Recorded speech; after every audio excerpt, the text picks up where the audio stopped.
This edition of Mac Voices is sponsored by Smile, the makers of world-class software like PDF Pen for Mac, PDF Pen Pro for Mac, PDF Pen for iPhone and iPad, PDF Pen Scan Plus for iPhone and iPad, Text Expander for Mac, and Text Expander for iPhone and iPad. Learn more about all their great products at smilesoftware.com. Welcome to Mac Voices. This is the talk of the Apple community, and I'm Chuck Joyner. And folks, you are not going to believe it. After a way too long a time, Mr. Jim Dalrymple is back. Jim, welcome. It's great to see you again. It's great to see you too, Chuck. It's crazy. The last couple WWDCs, we've sort of shaken hands or given a hug, and then we're both off in another direction. And I figured it was time to end that and get you back on here. Well, I'm glad you did. Yeah. So a lot of things to catch up on. But first, I think I should mention that I keep seeing you pop up on different stages with a guitar in your hand.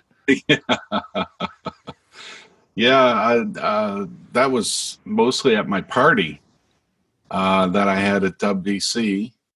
And then, did you see the Paul Kemp one? Is that, yeah. I guess you were on stage with the House Rockers? Yeah, I was on Friday night, last Friday night. It's my birthday tomorrow. So my friends had a surprise little birthday party for me at the House Rockers event.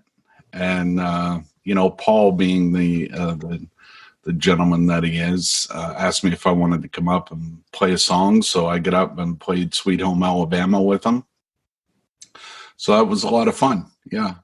I really enjoyed that. That was the highlight of my night, getting up with Paul and the guys. Simon, his guitar player, is just extraordinary guitar player.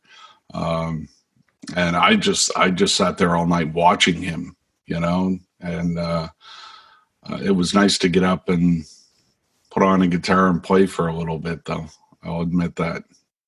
Well, first of all, his entire band is amazing. Oh, yeah. They are all so incredible. Yeah, and it's not typically the kind of music that you and I both gravitate toward, because we gravitate toward things heavier. But every time I get a chance to see Paul's band, I thoroughly enjoy it. It's just fun. There's no other word I can think of. It's just fun. Well, and every time I go see him, and I do go see him quite a bit, every time the crowd is up dancing. Everybody's, really into the music. And, Paul's a professional, so he goes with what the people want. Sometimes it's a little bit harder and rockier.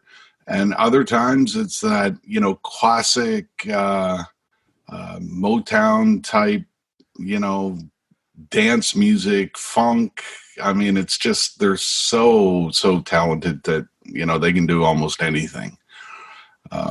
And after we played Sweet Home Alabama, one of the people in the audience went up to Paul in between songs, asked him if he could play another Lynyrd Skynyrd song. And they played Give Me Two Steps or something like that.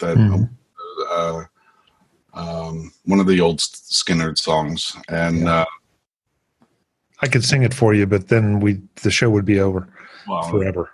Yeah, so I'm tempted. So they did that, and it was really good, really good. People they bought into the band and bought into the concert, so it's a lot of fun. And there's nobody at those events that's having more fun than Paul. I swear. Oh, I know. It's just crazy to see him go, and same with the rest of the band. I mean, he's got a whole horn section up there, and they're going, and everybody in the band is enjoying themselves, which makes you enjoy it more too. Yeah. So why don't we see you on stage more? I mean, because you seem to enjoy it. Anytime you get up there, you seem to have a blast. Because I can't play that well. Not from what I've seen. I mean, I'll let you judge yourself, but I've seen you do quite well, I thought. I love going to shows and watching the guitar players play and just, seeing how they do things. And, it's a lot of fun. I have a lot of fun doing that. And every once in a while, I can get up and play a song, and that's good. Maybe someday I'll start a band. I like that idea. I like that idea. I'll do the sound. I don't play anything, so I'll do sound for you if that happens. Oh, there we go. I'll volunteer. Come on up. So let's talk Apple.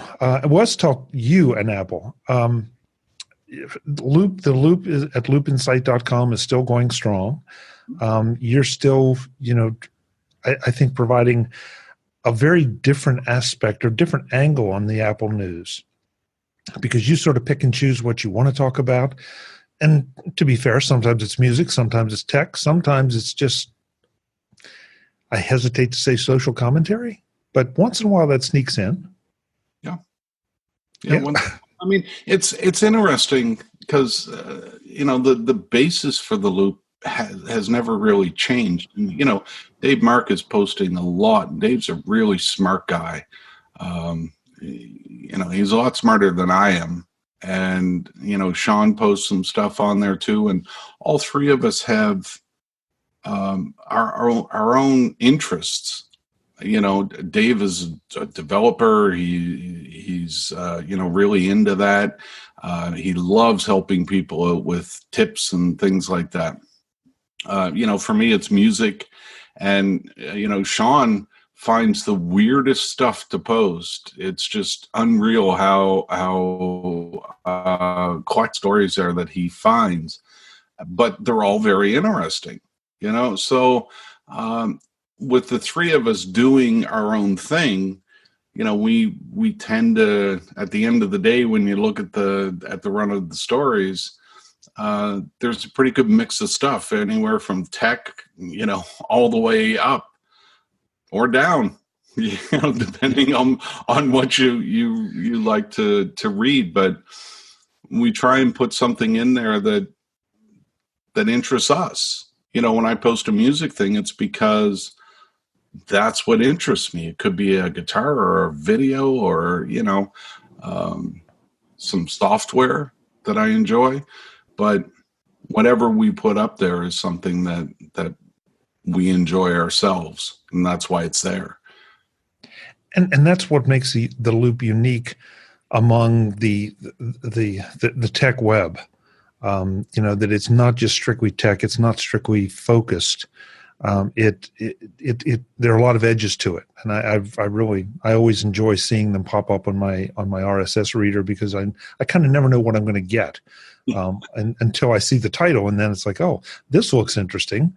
I need to go and check this out. So yeah, and there are some people that don't like the music stuff. There are some people that don't like Sean's motorcycle video that he posts. And Dave's stuff, sometimes the developer stuff might be too deep for some people, but other people do like those. And, we're never going to please everybody, but if there's something in there that is important to us one way or another, and we post it, there's always some people that are going to enjoy it. And that's what it's all about, Yeah. Am I correct in remembering that you do not run betas? Oh, no, I do. Do you run betas? Okay. I do. I could not remember. I mean, I know I don't on production machines. I get tempted if I have time to play with them, but I tend to stay away from that. I'll stay away from them. And I wasn't sure if you did or not. So I will run the iOS betas after 3 or 4 have come out. And usually Rene Ritchie is my guinea pig. Rene will put anything on, So Rene puts a beta on, and I keep calling him and saying, so how's this one? This one's not so good. I don't think you want this one. Okay, thanks, bye. Another one comes out, and I'll do the same thing until he says, this one's really good. And then, okay, thanks. And then I'll put that beta on, and then I go from there. This year with Mojave, I put it on pretty much right away because it was really good. It was good to start out with. So I put it on and just went from there. So I've been running that since WDC, and iOS probably a couple weeks after WDC, I put that on and have been running it. Hmm. And you So, found both to be very, very good experiences. yeah. And no, I don't use um, any kind of beta or whatever on my music machine. That one I leave. Actually, I just got a new iMac, and that's the only reason this one's on High Sierra. Most of them, my machines, are one full version behind. Most of my music, anything I do have to do with music, because the software, sometimes it doesn't work on the new OSs, and I don't like that, obviously. I want to be able to go in and play. So as the new OS is updated, like Mojave is coming out next week, then I'll put High Sierra on mine. That's usually how it works for me. And that's the way a lot of the pro community is. Once they have a machine that's working, I mean, for them, it's money. They can't afford to have a machine go down because they upgraded it and one of their plugins doesn't work, or, their interfaces don't work. So I always keep mine a full version behind. And I'll keep this one that I'm talking to you on now. I'll keep this iMac on High Sierra until this time next year. I'm not surprised at all to hear that. I hear the same thing, and I know I personally adopt a philosophy that if I have an event or a project or something that's in process or coming up, I want to wait until I get to a point where if anything does blow up, I can lose that half a day of reinstalling from a backup. Yeah. And that's just the way it is. And also, I mean, and it's been an interesting thing to watch the public betas develop as a thing, because I hear from software vendors that they really, a lot of them don't like it, because then they're getting emails from their customers who are running betas, and they haven't really had the chance to upgrade or test their own software, or at least address the issues that they already know about. And yet people seem to love to just get ahead of the curve. And I'm trying to decide whether that's a good thing for the Mac OS and for the community, or whether it's just something that's the way it has to be at this point, because everybody wants that new cool thing. Well, I think it's a good thing for the Mac OS because Apple gets to test it on, a lot of different configurations instead of just developer configurations. It's not a great thing for developers, just for the reason that you said, that, they're starting to get support emails for an operating system that isn't even released yet. And that's not fair to them. For the regular people, if you're going to install a beta OS, don't email the developers. Leave them alone, because it's your own fault if you're going to do that, And I ran into a couple apps in Mojave that I always put that on my laptop, and I use that as my daily machine. And if something goes wrong, well, my problem. But I would never email a developer and say, hey, your software is broken.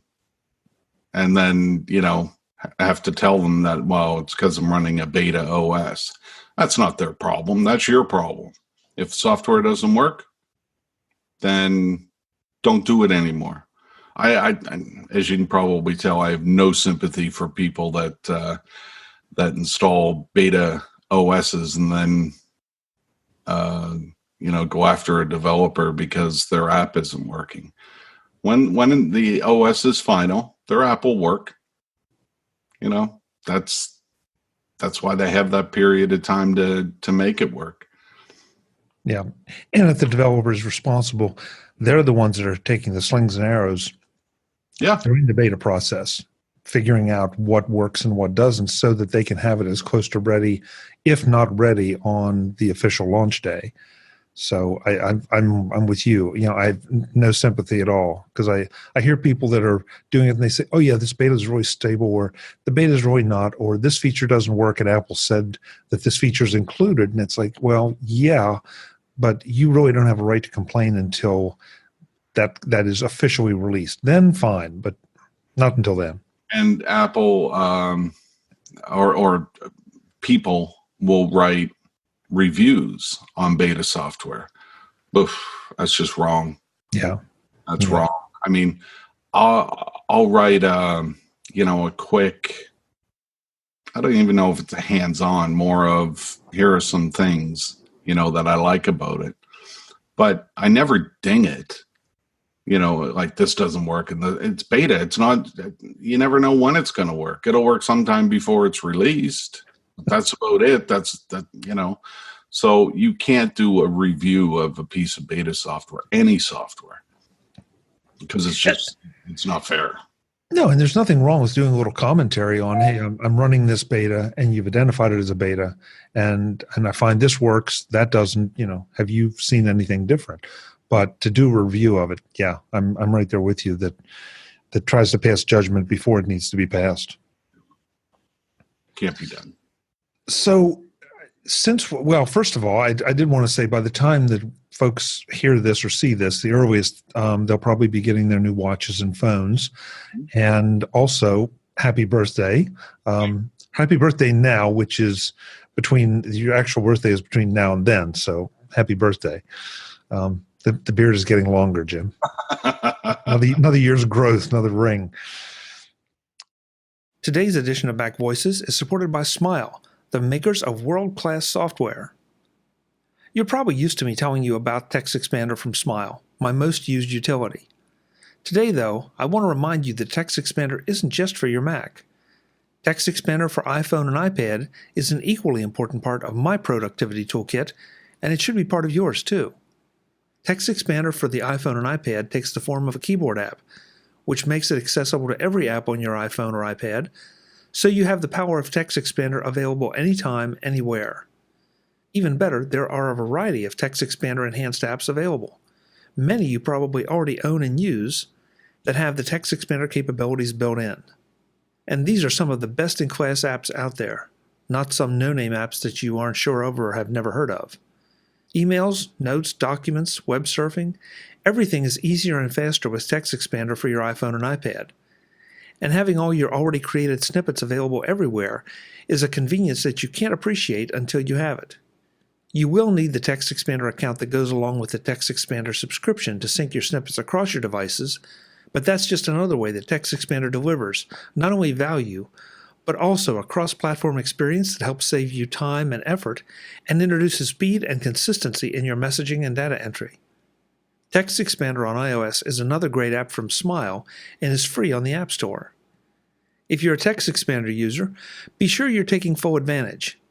And if you're not, why not? Visit smilesoftware.com to download a free demo version and find out what you've been missing. That's smile at smilesoftware.com, the makers of world-class software. Thanks to Smile for their support of MacVoices.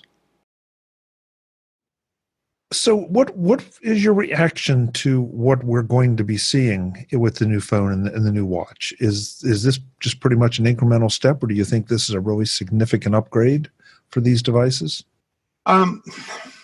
So the iPhone XS is exactly what I would have expected out of an upgraded iPhone at this point.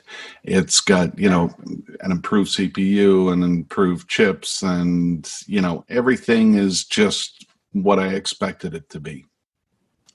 The XS Max is actually, I think that's the phone for me.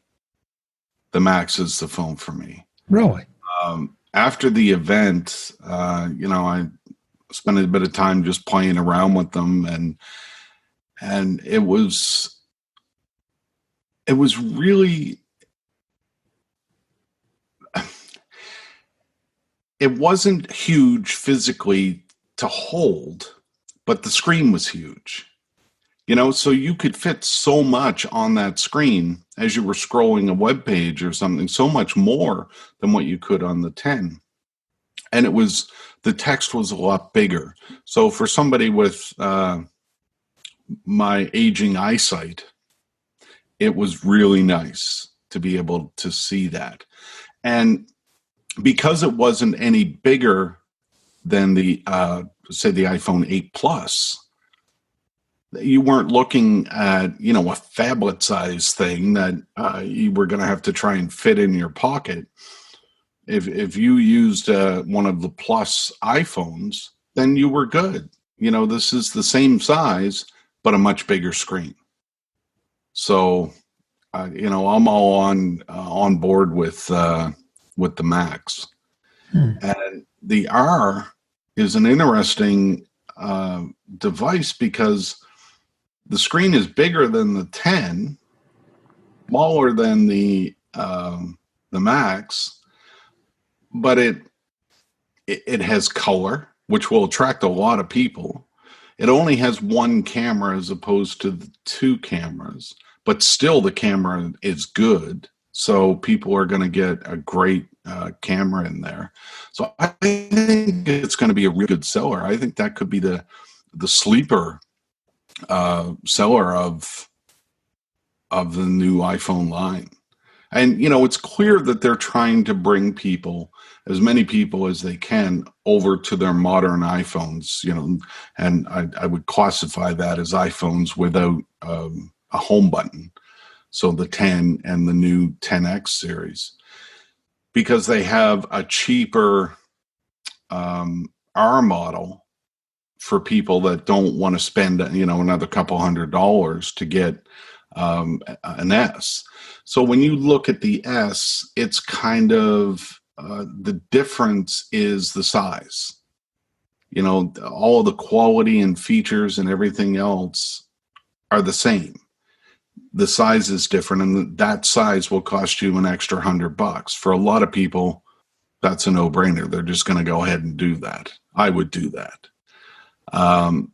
For the people that don't want to spend that much money, but kind of want to get in on, this new round of iPhones, I think the R is going to be a huge seller. And, a lot of people will buy a colored one just to be different. And, there's nothing wrong with that. I mean, buy a colored one. Why not? They look brilliant when I saw them. So, yeah, have fun with that. I agree with you on the XR. That seems to be the wild card in this year's announcements. That it appeals to a lot of people, especially the people that don't feel that need for the extra camera. It's an LED screen. It's not OLED, but the LEDs have gotten so good that I'm not going to say you can't tell the difference, but I'm not sure that really matters. It's sort of like buying your new car and you agonize over what color it's going to be, and then 2 weeks later you have no idea what color it is. You just get it and go. So unless you have, and I know there are folks out there that have a really critical eye for text and for images, and that they're just in a whole different class. Yeah. And you need to consider that these phones are not necessarily for those people. Right. And they're not even really for us. They're for the masses. And a lot of the masses are going to walk into an Apple store, see an iPhone R and say, yeah, I want a yellow phone. I don't care about it. I want a yellow phone. It only has one camera. Can I take pictures? Yes. I want a yellow phone. And that's what it's going to be. And again, there's nothing wrong with that. A lot of people are going to do that. And will they take good pictures? Yeah, they will. They'll still be able to take good pictures. But if you look at the types of pictures that people are mostly taking these days, you don't need, a DSLR or even an iPhone Max to do it with. You can take pictures with an R or an older phone even. But for anybody, I haven't tested them out yet, but from what I could tell, anybody that's moving up from an older generation will be perfectly satisfied with an R. And they'll certainly be satisfied with an S. I think sometimes we all, and I know I'm guilty of it, that we get just a little too hung up on the specs. and thinking, okay, I really need those extra CPU cycles, when you really don't. Now the camera, that's a different matter, and I'm really anxious to see what the new version of the HDR, the name escapes me right now, but what they can do with that, because the camera I have now on the 10 takes great pictures, Right. But you look at some of what has been leaking out now online with some of the first photos taken in the wild, allegedly, and I say allegedly because there's no way to know for sure. They're saying that they're unretouched, but they're absolutely phenomenal. And so, I guess my thing is that it's the camera I have with me all the time, but also at that moment, I may capture something I can never capture again. So I want the best camera I can get without lugging around a DSLR. But if you're a college student or somebody younger, or even in your mid-20s, you're looking to make a bit of a fashion statement, then maybe that's it. Maybe that's the one.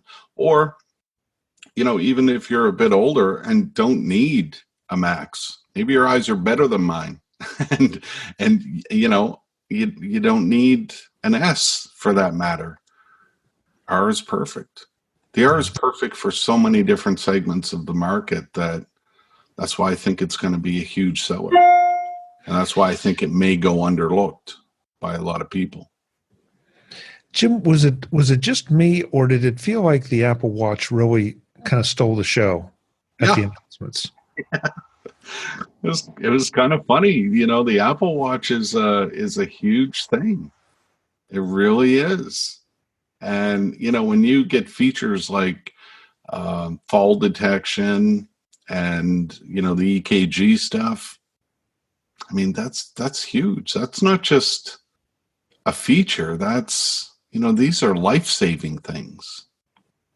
So, and we've all heard stories over the past,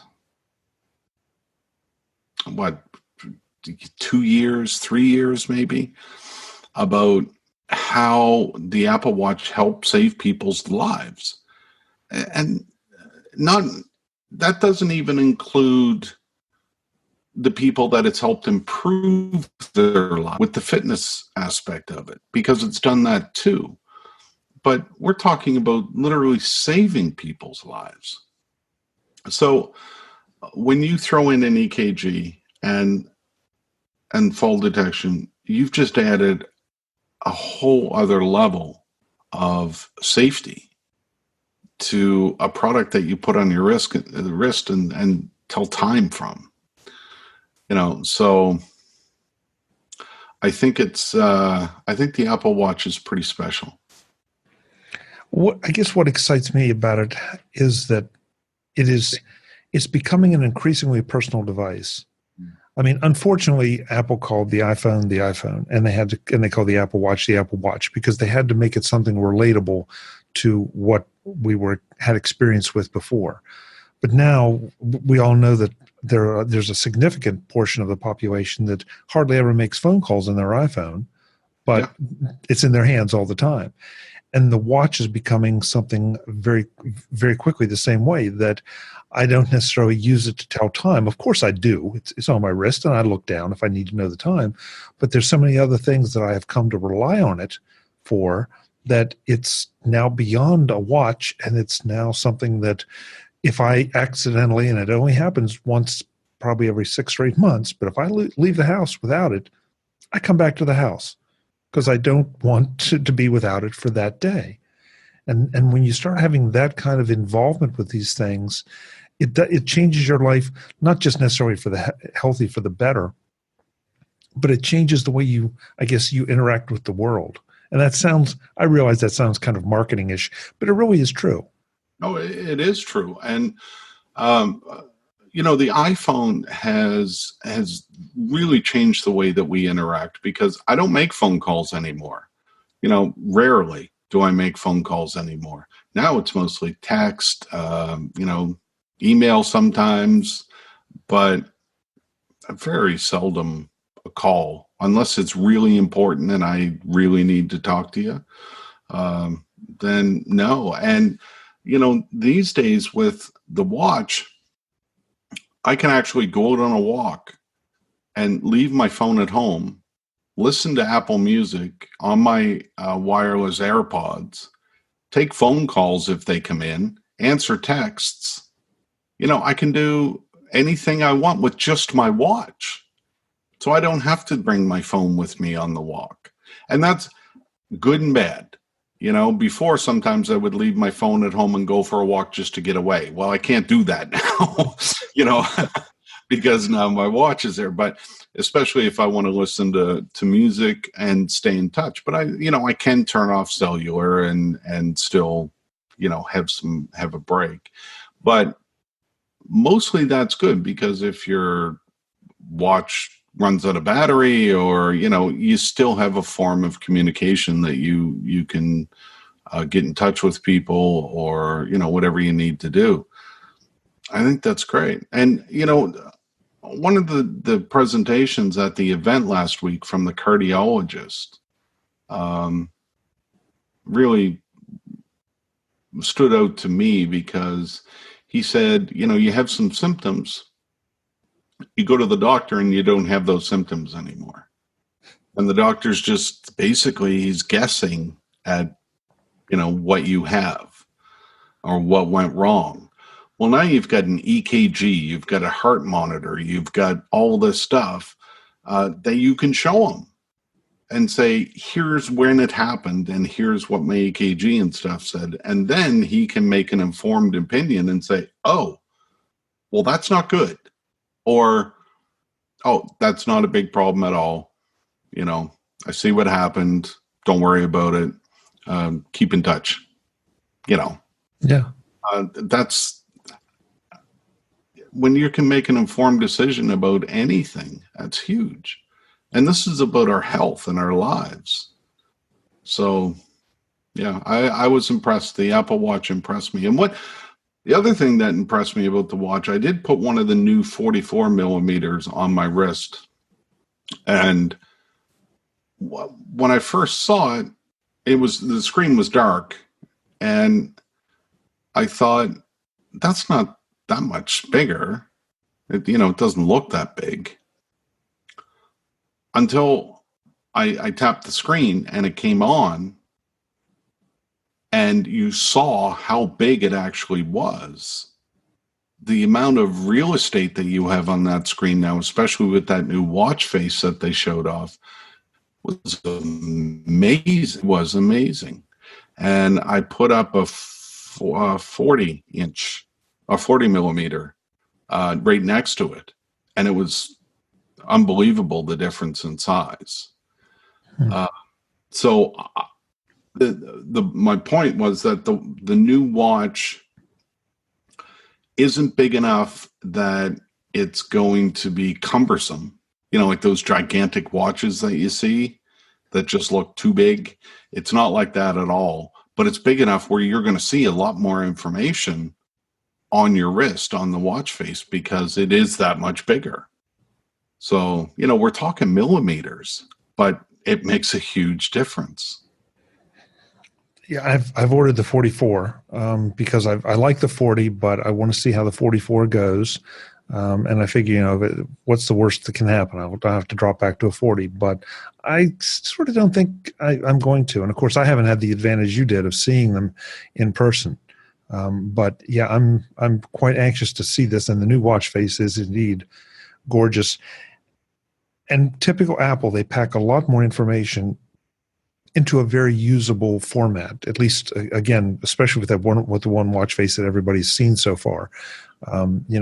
That the information is usable, it's approachable, but it doesn't get in the way of things. That was exactly it. You could still tell the time, which, a lot of times is what you're doing when you look up, you go to tell the time. So the amount of other things that were on there that you could see at just a glance was really remarkable, to me, just the way that they laid it all out. And they didn't stick things where they don't seem to belong. Everything looked like it belonged, but it's not crammed in. There was a lot of space around it. It just looked nice. It looked nice. So that'll be the watch for me too, the big one.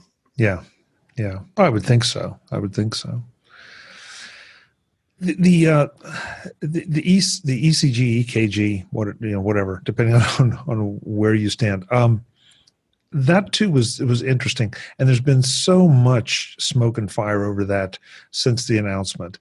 I did not hear. I went back and listened. I never heard Tim Cook say it's a medical device. It's a medical grade device.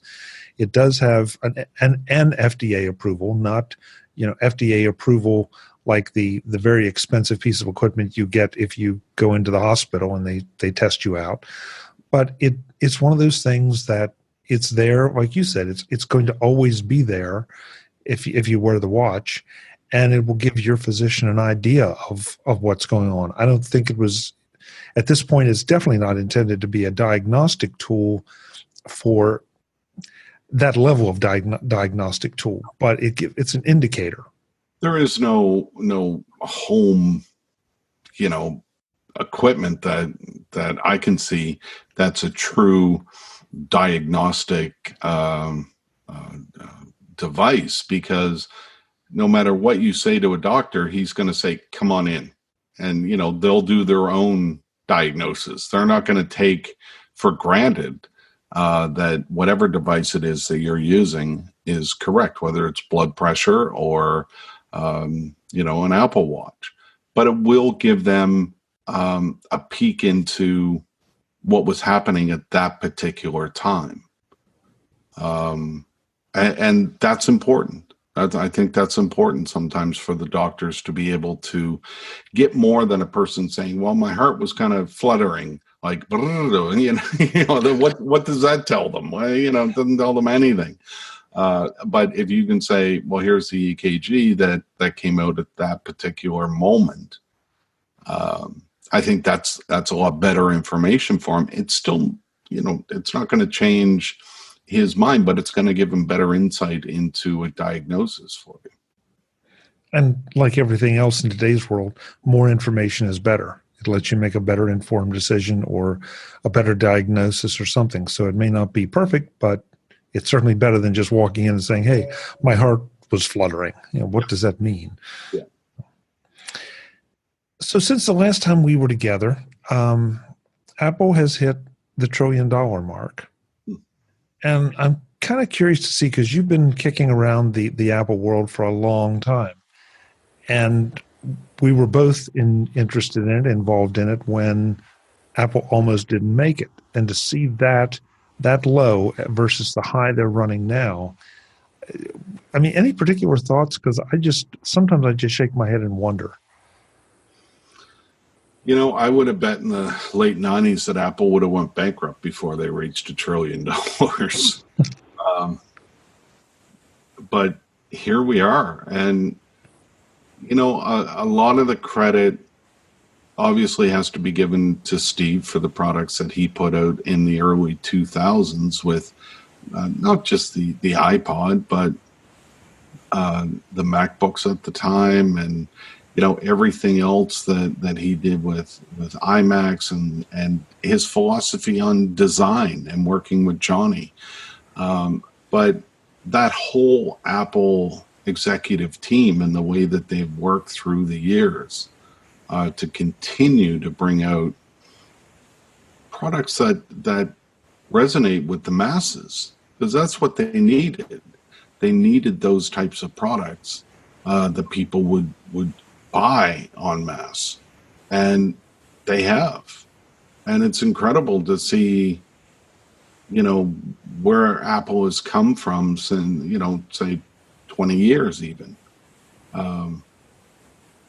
They were devastated back then. And now they're on top of the world.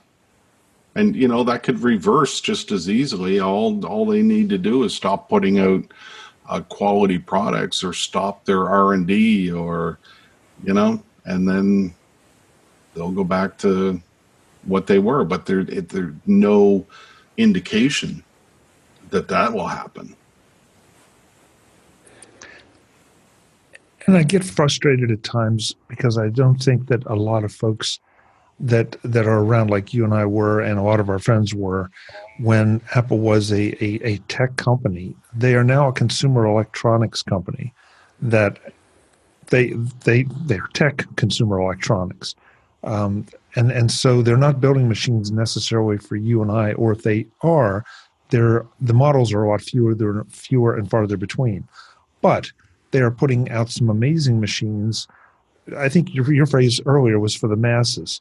And some people are going to say that as, yeah, well, that's just, like a certain hamburger chain selling, hamburgers for the masses. But at the same time, those are are great machines, no matter what they are.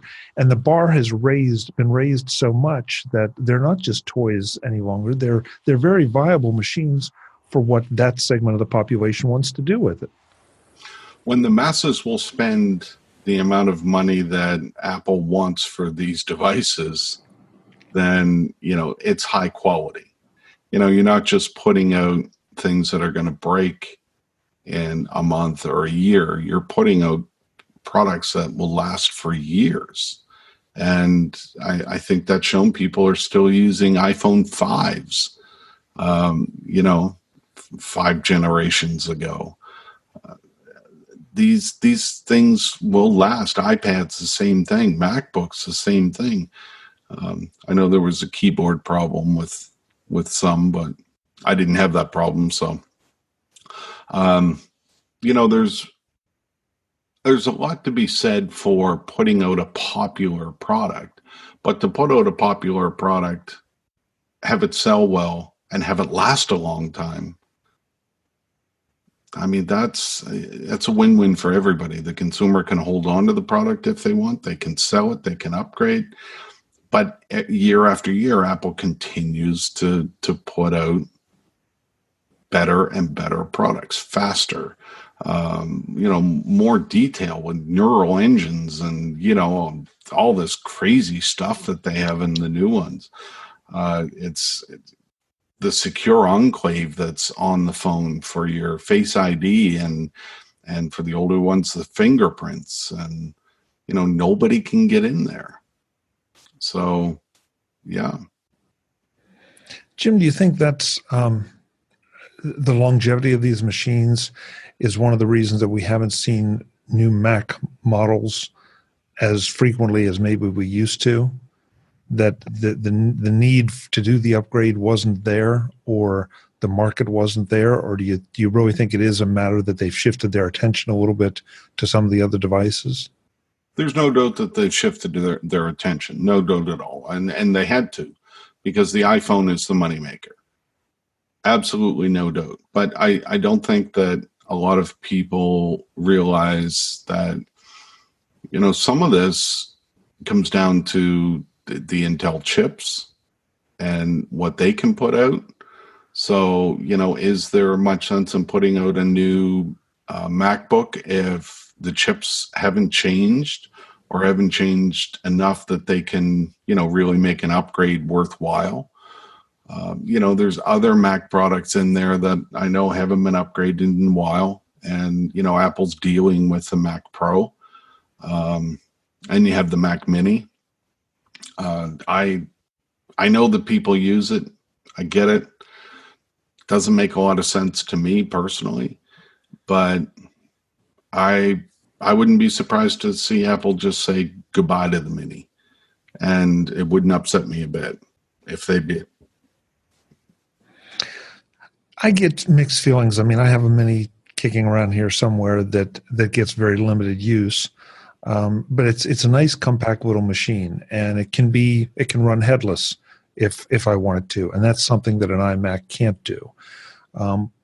Beyond that, though, the iMac seems to be an awfully good value, and especially if you don't need the 5K screen or whatever. And the other thing people tend to forget is that the least powerful iMac right now is so much more than you had just a few years ago. And what is it that you want to do with one of these minimal machines that kind of makes sense. I mean, what do you need the Mac Mini for if you're going to run Final Cut on it? I mean, well then the Mac Mini should not be built to run Final Cut. No, I think people use it as an entertainment server and different headless type functions like that. And I can see that. I really can. But I guess for me, they probably wouldn't need to spend a whole lot of time on the Mac Mini to make it upgradable, to be able to put out a new hard drive and new chips and all that kind of stuff. I just don't know if they think it's worth the time for what they'll get back out of it. Exactly. I mean, from a business standpoint, and that, yes, everybody wants what they want because it fits their particular need. But Apple is a business, and Apple's a big business now.